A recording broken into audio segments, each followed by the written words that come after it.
बिस्मिल्लाहिर्रहमानिर्रहीम। गौस पाक टीवी के नाजरीन अस्सलामुअलैकुम। हजूर सैयदना गौसे आजम का वालदा की नसीहत को नज़रअंदाज न करना। हजूर सैयदना गौसे आजम 18 वर्ष की उम्र में वालदा माजिदा की इजाज़त से मज़ीद तालीम के लिए बगदाद रवाना हुए।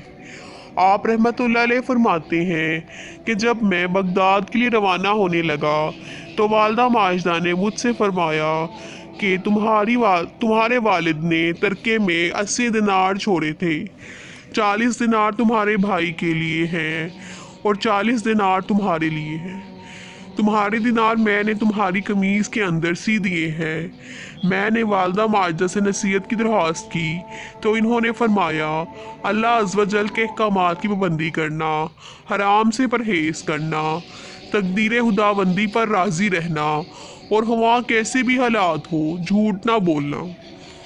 हजूर सैयदना गौसे आज़म रहमतुल्लाह अलैह फरमाते हैं कि मेरी वालदा इस बात को जानती थी कि बगदाद मेरे लिए एक नया शहर है और वहाँ मेरा कोई दोस्त, साथी या गमख्वार मौजूद नहीं है।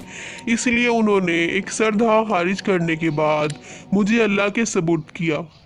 मैं बगदाद जाने के लिए एक काफिले में शामिल हो गया। जब ये काफिला शहर की हदूद से बाहर निकला तो रास्ते में 60 लुटेरों ने काफिलों पर हमला कर दिया और काफिले का तमाम मालो असबाब लूट लिया। लूट मार के दौरान एक शख्स मेरे पास आया और पूछा, ए लड़के, तेरे पास क्या है? मैंने कहा, मेरे पास 40 दिनार हैं। वो शख्स मेरी बात को मजाक सुनकर आगे बढ़ गया। इसके बाद एक और शख्स मेरे पास आया और इसने भी मुझसे यही सवाल पूछा और मैंने इसे भी यही बताया कि मेरे पास 40 दिनार है। वो भी मेरी बात का मजाक उड़ाकर आगे बढ़ गया। कुछ देर बाद ये दोनों लुटेरे अपने सरदार के पास गए और इसे मेरी बात बताई। इस सरदार ने मुझे बुलाया और दरियाफ्त किया कि क्या वाकई तुम्हारे पास 40 दिनार है।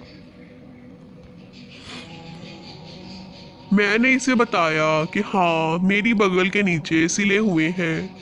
सरदार ने कमीज को उधेड़ कर देखा तो इसमें 40 दिनार बरामद हुए। वो सरदार हैरान हुआ और इसने मुझसे कहा कि तुमने इसे राज क्यों न रखा?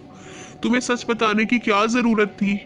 मैंने जवाब दिया, मेरी वालदा ने सफ़र पर निकलते वक्त इस बात की नसीहत की थी कि बेटा, जैसे भी हालात हो तुमने झूठ नहीं बोलना। लिहाजा जब मुझसे पूछा गया कि मेरे पास क्या है तो मैंने सच सच बता दिया।